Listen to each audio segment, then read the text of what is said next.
À tous et à toutes, c'est votre prof Natalia et je voulais juste partager avec vous cette vidéo pour faire une révision pour l'évaluation orale.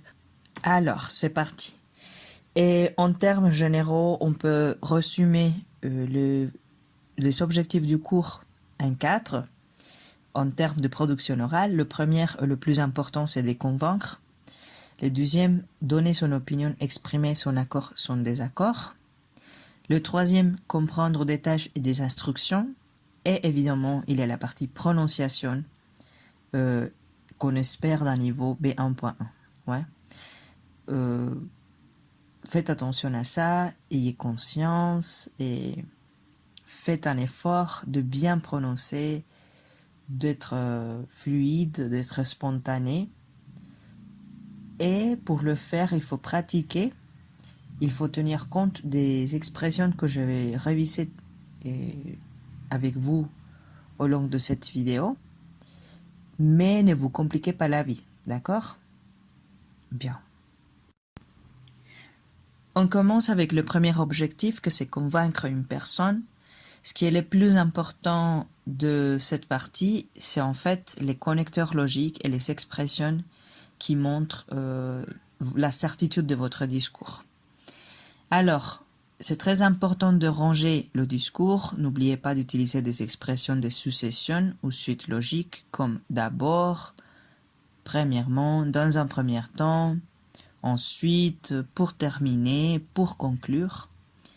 Aussi, utilisez des expressions similaires ou de synonymes aux connecteurs logiques comme parce qu'on utilise beaucoup parce que, mais il y en a d'autres comme car, puisque, en effet.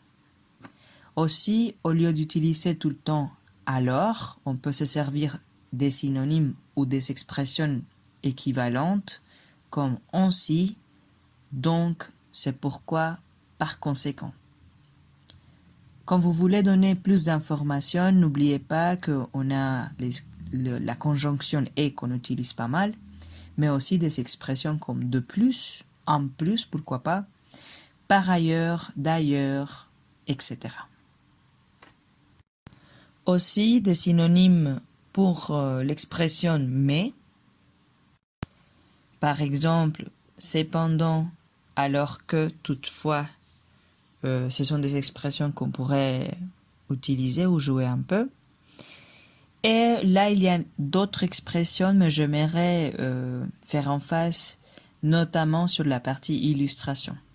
N'oubliez pas que les exemples servent beaucoup à, évidemment, à illustrer, mais aussi à montrer d'une autre manière votre idée. Alors, n'oubliez pas les connecteurs, par exemple, comme, ainsi, notamment, dans le cas de. Et finalement, si vous voulez clarifier ou éclaircir une idée, vous pouvez utiliser l'expression c'est-à-dire ou à savoir.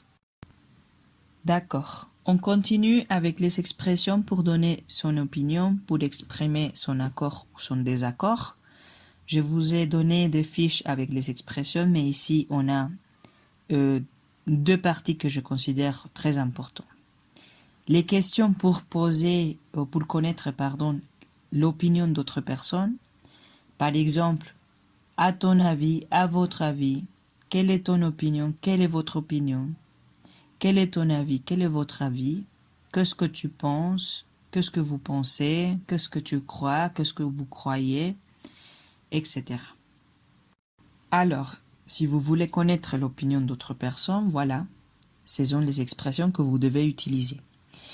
Puis, il y a les expressions pour répondre à ce type de questions ou simplement pas pour donner l'opinion.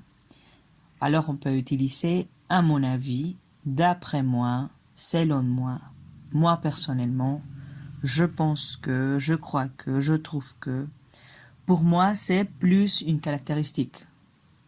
Par exemple, je peux dire, pour moi, l'amour, c'est très compliqué. Oh, pour moi, l'amour, c'est très facile, c'est simple. Toujours une caractéristique en masculin après l'expression c'est. Bien. Donc, si on vous donne on vous demande l'avis, ou votre avis, n'oubliez pas d'utiliser les expressions qu'on vient de travailler. Bien, pour exprimer l'accord ou le désaccord, vous connaissez déjà les expressions « je suis d'accord »,« je partage ton avis »,« tu as raison ». Ou simplement, sinon, si je ne partage pas l'avis d'autres personnes, je montre mon désaccord.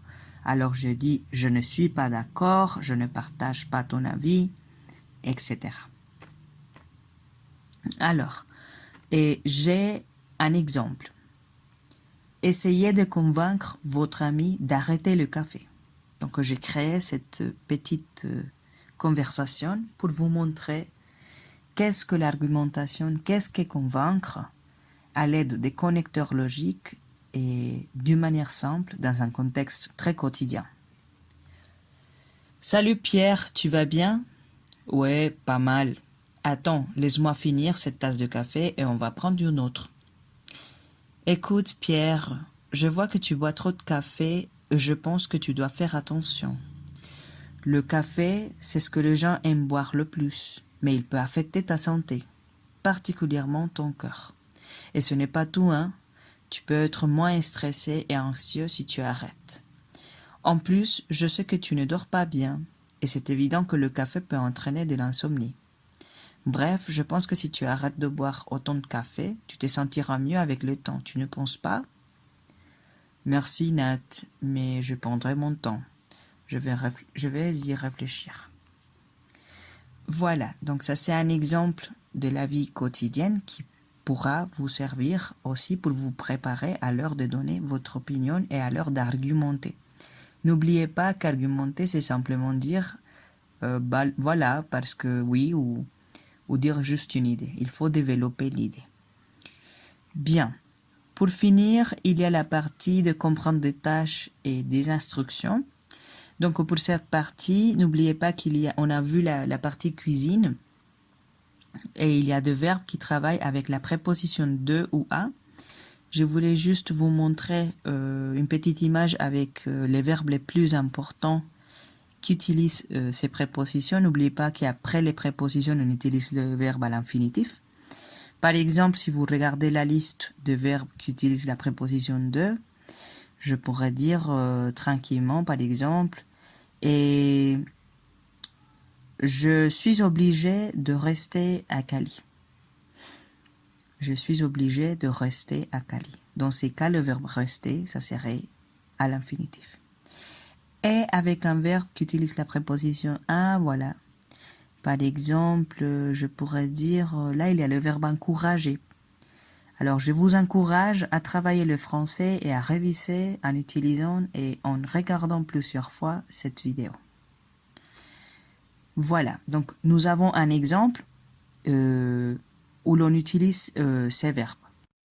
Donc je vais le lire rapidement, mais vous pouvez prendre votre temps.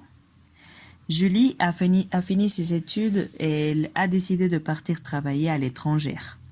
Elle a envoyé plusieurs candidatures à des entreprises de renom. D'une part, ça lui permettrait de perfectionner son anglais. Et d'autre part, elle aimerait continuer à se former et apprendre son métier dans une entreprise réputée. Si elle réussit à obtenir un poste, elle n'hésitera pas de tout laisser tomber pour suivre ses envies. Donc, avec cet exemple, on voit pas seulement le verbe qui utilise les prépositions, mais aussi des expressions pour connecter les idées. Faites attention.